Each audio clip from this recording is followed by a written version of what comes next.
الحمد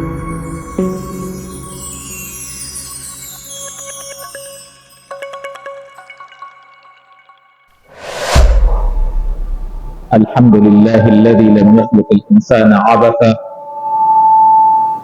ولم يتركه سدى بل خلقه ليذكره وكلفه ليشكره أناط سعادته وكماله بطاعته وربط شقاءه وخسرانه بمعصيته القائل أفحسبتم أنما خلقناكم عبثا وأنكم إلينا لا ترجعون وأفضل الصلاة وأتم التسليم على أفضل وأشرف وخير وأزكى خلق الله خير من جاء لهداية البشر وعلى آله وأصحابه الطيبين الطاهرين وعلى أزواجه أمهات المؤمنين ومن تبعهم بإحسان إلى يوم الدين.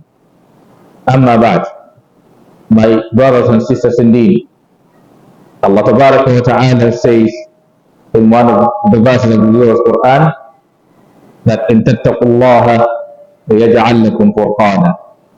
If you are conscious of Allah Tabaraka wa Ta'ala, He gives you the ability to distinguish between right and wrong. May Allah Tabaraka wa Ta'ala bless us all with that. Inshallah, in today's sermon, we will be looking at parts of one of the noble verses of the glorious Quran, that is precisely verse 111 of Surah At-Tawbah.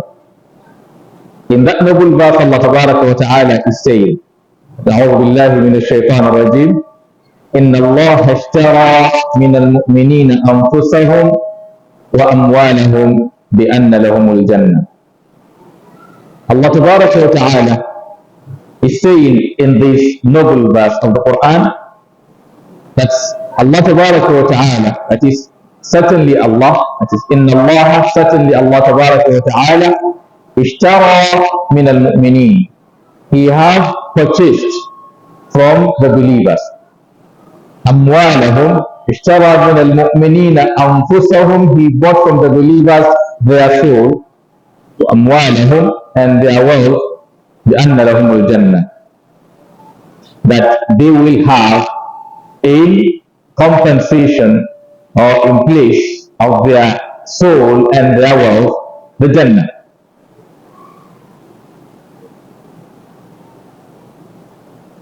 There is something we all need to pay attention to here. So if one is a believer, then Allah Tabaraka wa Ta'ala is telling one or telling us that He have taken the charge of our soul and our wealth, and that He is giving us, in exchange, the Jannah. And there is what is commonly known, that when you sold something to somebody, yes, he gives you the control of what he gave you in exchange, while he takes control of what you sold to him. Or take, for instance, if you are selling a car, so if you sold your car to someone, that means he is taking ownership of that car. That means he controls the car. He decides what to be done with the car. While the money you are going to give him in exchange, or the money he is going to give you in exchange, you have control over the money. That is, you decide what happened to the money. That is, the owner of the car who sold it lose control of the car to the person he sold the car to. While the person who bought the car, who gave him the money in exchange for the car, lose control of the money, while the person, the owner of the car, takes control of the money from that moment. So here Allah Tabaraka wa Ta'ala is saying that He bought That is, he purchased the soul and the wealth of the believers. And he is going to pay you with something far, far more important than what you gave him. And there's something we need to know here in the first place. Is Allah telling you he bought something from you, or he's taking something from you which belongs to you in exchange for something? It's just out of respect, it's just out of humility. If not, that soul and that world belongs to him. So you don't own it. It only shows Allah's humility. It shows his simplicity. That because in other verses of the Quran, he told us that everything, in the earth belongs to who? Belongs to Allah. Allah Ta'ala said in the verse of the Quran that لِلَّهِ مَا فِي السَّمَاوَاتِ وَمَا فِي الْأَرْضِ. To Allah belongs things in the heaven and things in the earth. That is, all in the heaven and all in the earth belongs to who? Belongs to Allah. He created them. He made them. So he owns them. But he decided to give you control of some things out of his own, mercy. Because whether you like it or not, you can use the soul as long as he wants. And when he wants it, he takes it back without even asking you.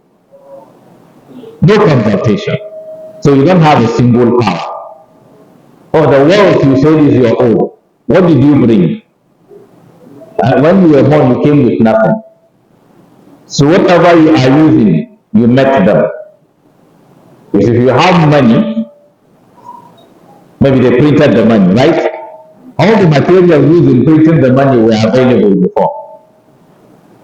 Maybe the money is paper. So the paper is gotten from what? From what comes out of what?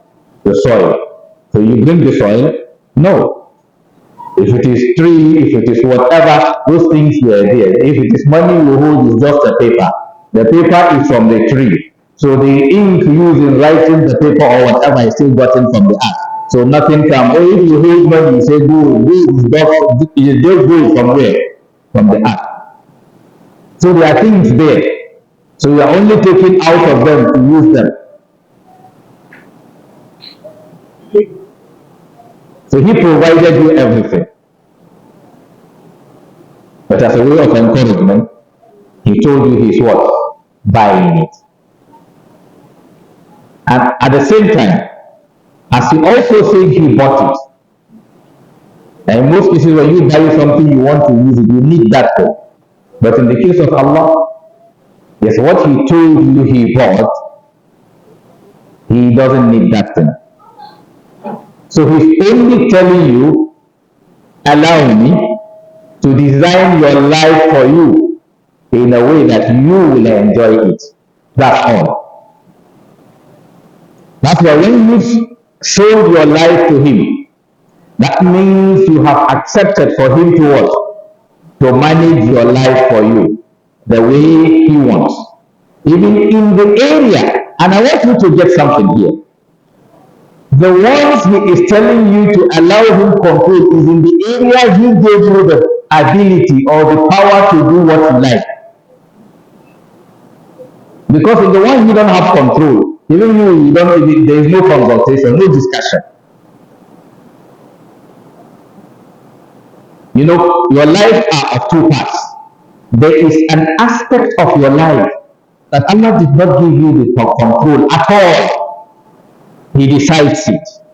So whatever happens, you don't have crime, you don't have sin. You take for example, because if you are born black, that does not make you a sinner.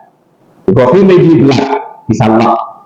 So that's his own work. So you don't have any responsibility as to whether being black or being white has reward or have sin.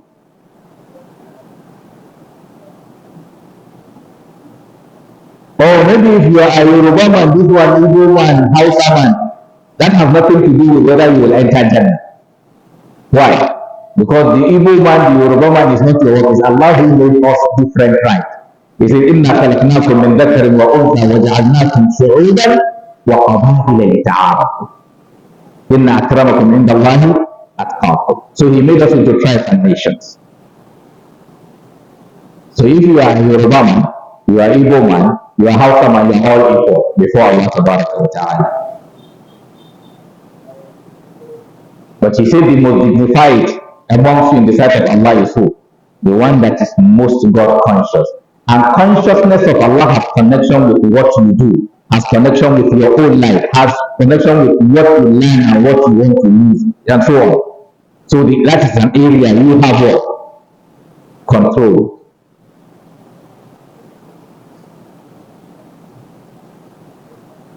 So as we say, so here Allah is saying that He bought your soul and your wealth, and He will give you a Jannah in compensation.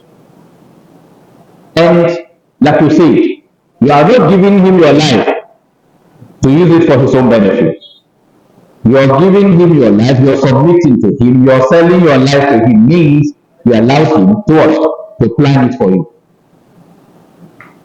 to enjoy your life.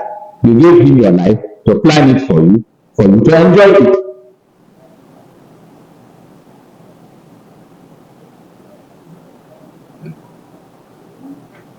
And if you really sold your life to Him and you allow Him to manage it for you, you will enjoy it. And if you refuse Him to manage it for you, He will leave it for you. But what happens? You will suffer it.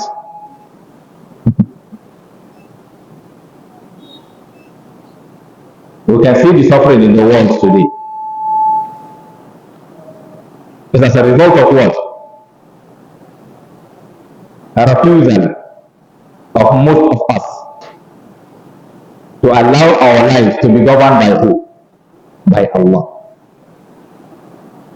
And also I want us to get something. When they say, oh, allowing Allah to manage your life for you, you are not saying, okay, 24/7 you are in the mosque. That's not the meaning. It's part of it. But you don't need to be in the mosque 24/7. Allowing Allah to govern your life for you means you are going to live your life according to His own word, His own commandments.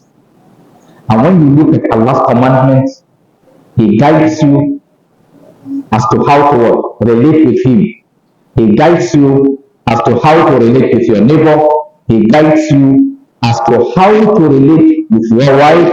He guides you as to how to relate with your children. He guides you as to how to relate with Muslims. He guides you as to how to relate with non-Muslims. He guides you as to how to relate, to manage your business, to do everything in a way that you will have a good life. And that's why He told us in the verse of the Quran that Ya ayyuhal ladina amanu, O you who believe, istajibu billah, answer the call of Allah. Walil Rasuli, and the call of the messenger.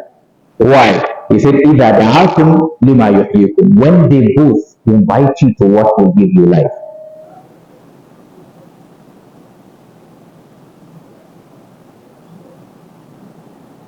So we need to what? To sell our souls and our lives to Allah Tabaraka wa Ta'ala, so that we can have what? A better world.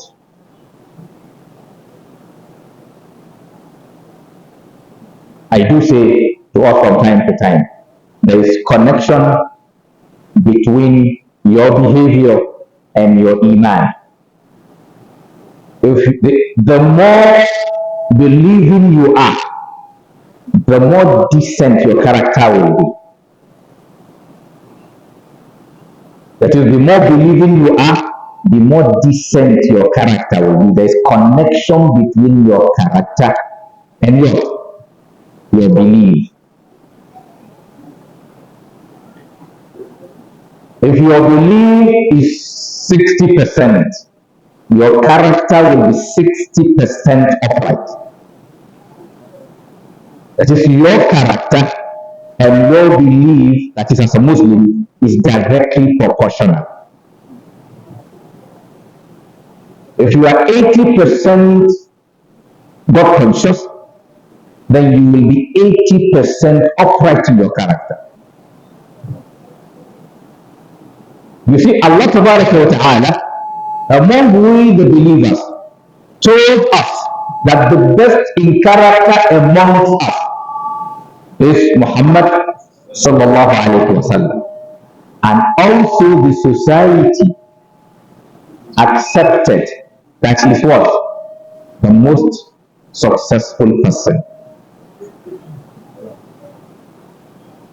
And like I do give us example, just pick your phone, 1 minute, just Google the most influential personality in history.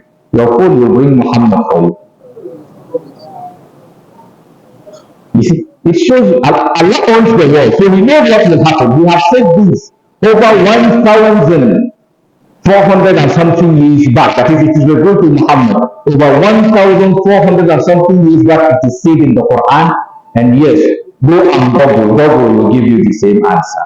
And those who founded Google are not Muslims. You know, elders say, Al-Haqqu ma shahida bihi al-adu. That is, what your enemy confirms is more reliable than what your friend confirms. Because if your enemy give good testimony about you, it's more reliable than a testimony given about you by your close person.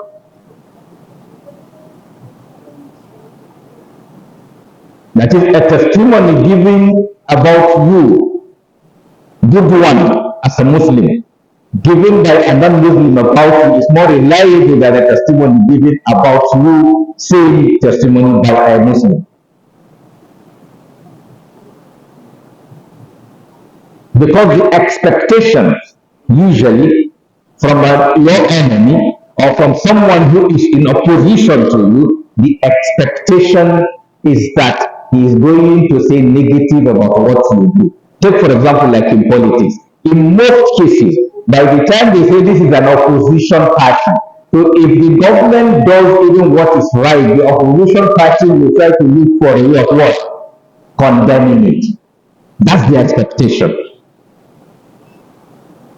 It's highly difficult for you to see an opposition party praising the ruling party, because they want to take over that position. So you can't praise somebody and you expect people to what? To go against the person.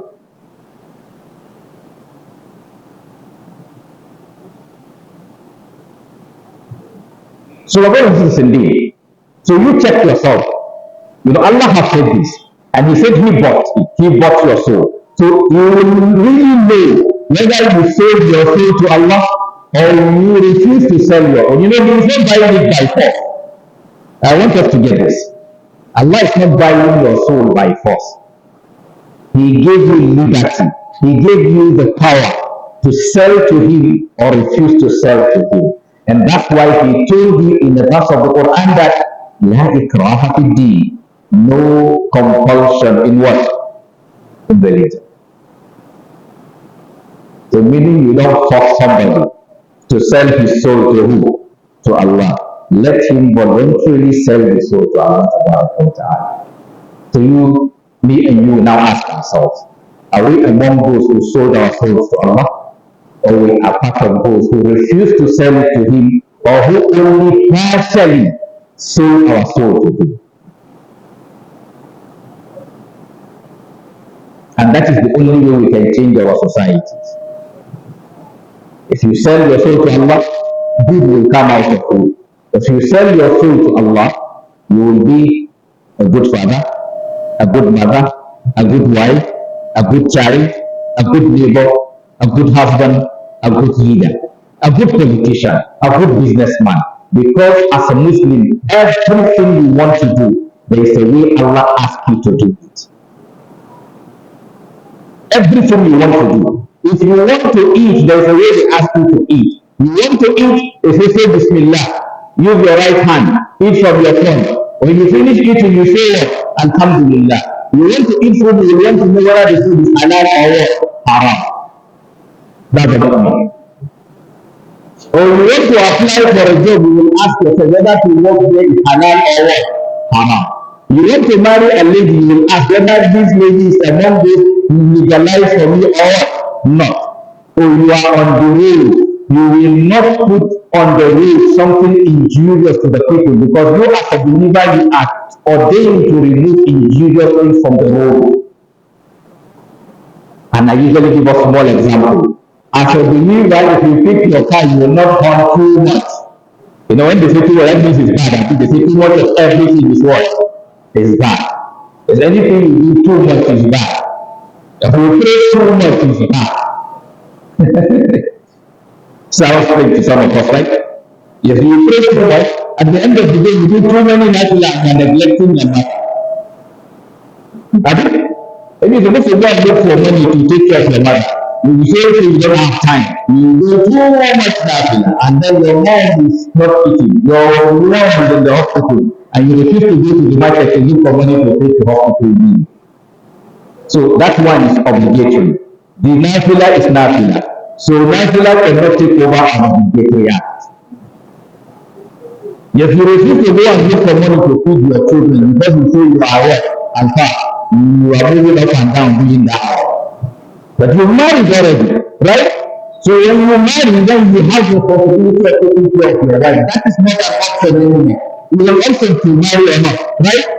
And that's it. But if you marry, then so long as you are married, the responsibility of your family is mandatory. So you don't sacrifice that for things that are called to kifaya, that are collective responsibility.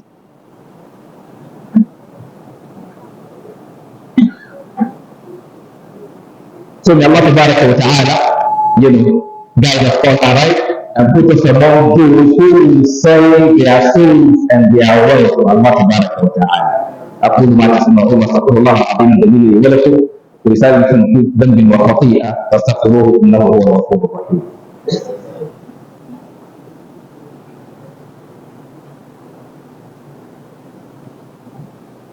الحمد لله رب العالمين، والصلاة والسلام على رسول الله وعلى آله وصحبه ومن والاه. أما بعد عباد الله، أوصيكم ونفسي بتقوى الله عز وجل. My brothers and sisters, yes, we need to remember something.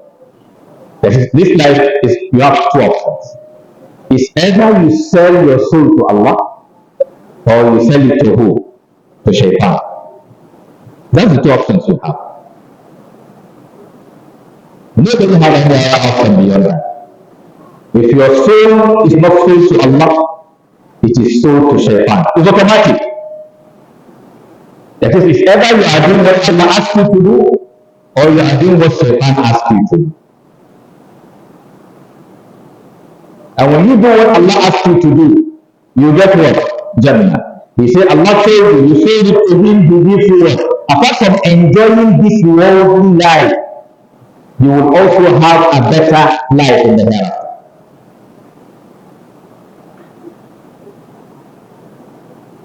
So selling your soul to Allah means making the world a better place. Generally, that's what it means. Because if you sell your soul to Allah, Allah is only telling you what to do to have good life here.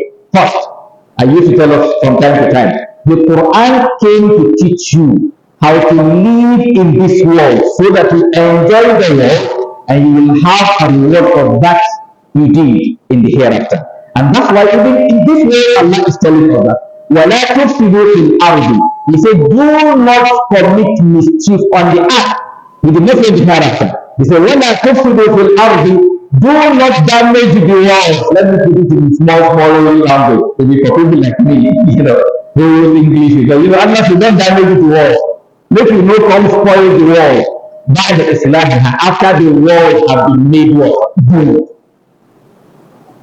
He did say just call the hereafter. He said, وَلَا تُفْسِدُوا فِي الْأَرْضِ. Do not commit mischief on the earth by the إِصْلَاحِهَا, after the earth has been made good.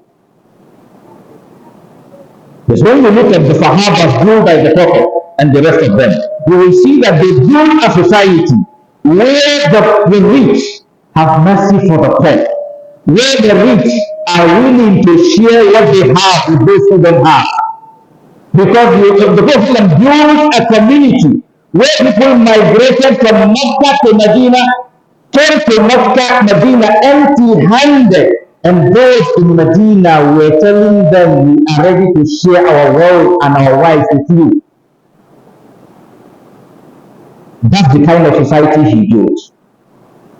He built a society where children respect their elders, they respect their parents, they treat them nicely.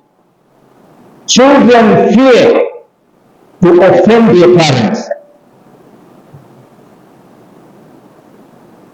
They build a society where people worship Allah, not worshiping idol. They build a society where the leader will be disturbed to eat when those who ruling are hungry.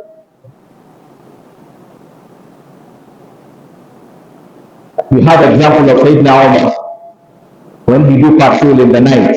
At one of the stories, he came to a house hearing children crying. He came in asking what happened. Oh, they say, okay, the children were crying because they have not eaten. Oh, but there's a pot on the fire. So what is on the pot? They said it's just water. They just want to use it to deceive the children. When they think food is on the fire, before the food gets on, they will sleep and sleep will sleep.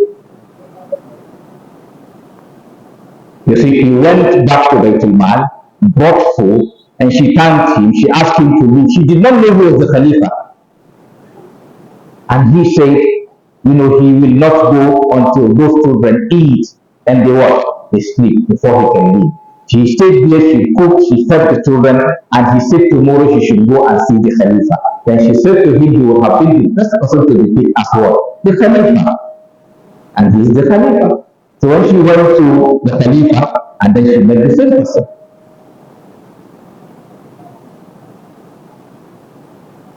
They build a society where no tribe kills another tribe because they are not speaking the same language. They build a society where each tribe is happy to see the other grow, not a society where each tribe is trying to bring the other down. That is the kind of society they build. And me and you now should ask ourselves, in our own time, those things they do, did we maintain them or we are destroying them? Because Allah said, وَلَا تُفْسِدُوا فِي الْأَرْضِ بَعْدَ إِصْلَاحِهَا. Do not commit mischief on the earth after it has been put in order. So did we build a society where a Yoruba man, a Igbo man, or Hausa man is happy to see the other one get a good life?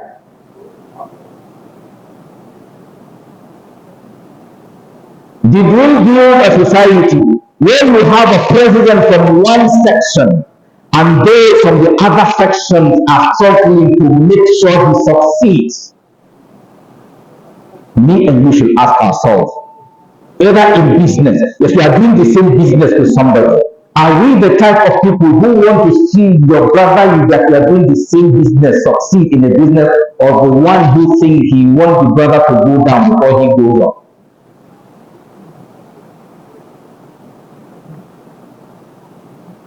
That's why we say when you are a Muslim, a practicing one, you will make the world a better place. You will make the society a decent society. You will make the society a society free of kidnappers. Because sometimes you as a Muslim, you ask yourself, how do you feel you took your brother, tie him, suffer him because you want somebody to send you money and you are happy? And when they talk, you say you are a Muslim. When they talk, you say you have Iman. You make life unbearable for people. People cannot travel because you are on the road and your name is Muhammad or your name is Abdullah.